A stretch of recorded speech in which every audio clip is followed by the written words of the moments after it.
Hello दोस्तों, आज मैं आपको एक कहानी सुनाने जा रही हूँ। इस कहानी का नाम है दो दोस्त। यह कहानी रामपुर गांव के दो दोस्तों की है, जो कि दोनों ही दोस्त बचपन से एक साथ खेले कूदे हैं तथा उन्होंने साथ में ही अपनी 10वीं तक की शिक्षा भी प्राप्त की है। एक का नाम सोनू है तो दूसरे का नाम रजत है। इन दोनों के बीच बहुत ही गहरी दोस्ती है तथा उनके गांव में शिक्षा के बड़े स्रोत न होने के कारण उनके आगे की पढ़ाई के लिए उन्हें किसी शहर में जाकर रहना होगा तथा यह भी संभव नहीं है कि किसी बड़े शहर में स्कूल की फीस तथा रहने का इंतजाम कर पाए, जिसके कारण उनके आने वाले समय में पढ़ाई की समस्या होने वाली है। सोनू तथा रजत दोनों के माता पिता ही कृषि करते थे तथा उनकी खेती करके ही पूरा घर चलता था। यह लोग इतने अमीर नहीं थे कि वह दोनों बेटों को अच्छे स्कूल में पढ़ा सके। एक दिन यह सोचकर सोनू बहुत उदास होता है कि अब हमारे आगे की पढ़ाई नहीं हो पाएगी।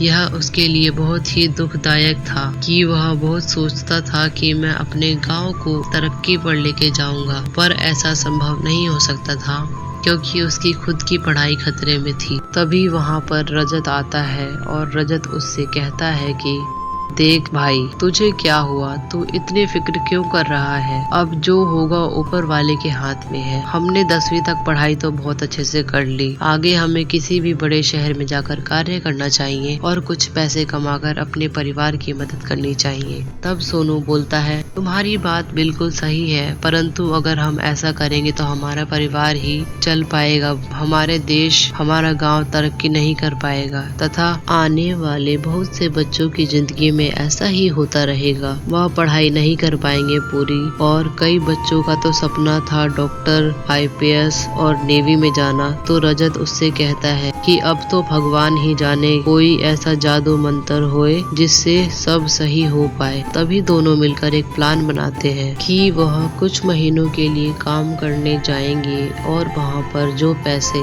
उनसे बचेंगे उसे वह पढ़ाई में लगाएंगे। तो अपने वादे के मुताबिक दोनों एक महीने बाद कमाने के लिए बाहर जाते हैं और बाहर जाकर वहां रहना और कमाना ही था उनको। उन्होंने मुश्किल से 2 महीने तक काम किया था। तभी पता चलता है कि सोनू के पिताजी की तबीयत बहुत ही खराब है और सोनू को तुरंत ही गांव जाना होगा। यह सुनकर सोनू जल्द से जल्द अपने गांव आता है तथा वह अपने पिताश्री को बिस्तर पर पड़े देखकर बहुत ही चिंता में पड़ जाता है और आंसू से भर आता है। तब उसके पिता कहते हैं कि देखो, मेरे पास बहुत वक्त नहीं है, मेरी तबीयत बहुत गंभीर है, तुम मेरे इलाज में पैसे खर्च मत करो। मुझे यह बीमारी बहुत पहले से थी, परंतु मैंने यह बात तुम्हें नहीं बताई क्योंकि मैं नहीं चाहता था कि तुम्हारी पढ़ाई और इस गाँव के विकास में कोई बाधा आए। तभी ऐसा कुछ कहते हुए उसके पिताजी चल बसते हैं। यह बहुत ही दुखी का माहौल था। उसके घर में उसका छोटा भाई तथा उसकी माँ और वह तीनों बहुत ही रो रहे थे। कुछ दिनों बाद सोनू सोचता है कि वह वापस से कमाने जाएगा और कुछ पैसे कमाकर घर लाएगा।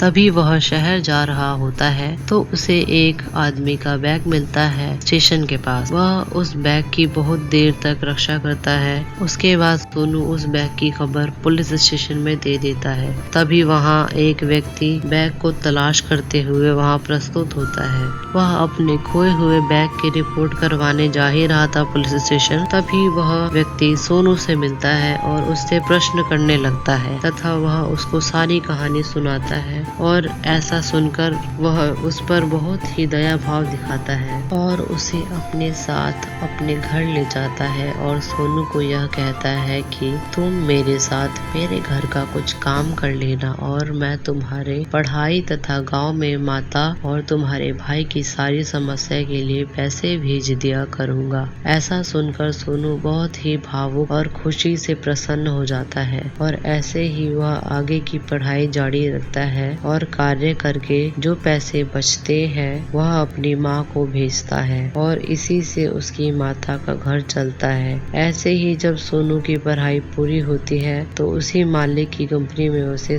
सुपरवाइजर की नौकरी मिलती है और जब वह कुछ समय बाद गांव आता है तो उसे वहां रजत मिलता है, जो कि वहीं पर काम करते करते बहुत समय से काफी पैसा जमा कर लेता है, क्योंकि रजत की एक बहन थी जिसकी शादी करनी थी। तो वह शादी में पैसे खर्च करता है तथा कुछ पैसे मिलाकर सोनू एक स्कूल बनाता है। स्कूल बनवाने में उसके मालिक का भी बहुत बड़ा योगदान होता है और यह स्कूल 12वीं तक था तथा आगे की पढ़ाई के लिए विद्यार्थियों को उत्साहित करता है और इस प्रकार उस गांव के बहुत से विद्यार्थी की जिंदगी अच्छी बन जाती है। तो आपने देखा दोस्तों, दो दोस्तों की कहानी। इस कहानी से हमें यह सीख मिलती है कि हमें हमेशा दूसरों की मदद करनी चाहिए। अगर ये कहानी आपको अच्छी लगी तो जरूर लाइक करें और हमारे चैनल टीमो मोरल स्टोरीज को सब्सक्राइब भी कर लें। और हाँ दोस्तों, हमें कमेंट करके जरूर बताना कि आपको हमारी कहानी कैसी लगी।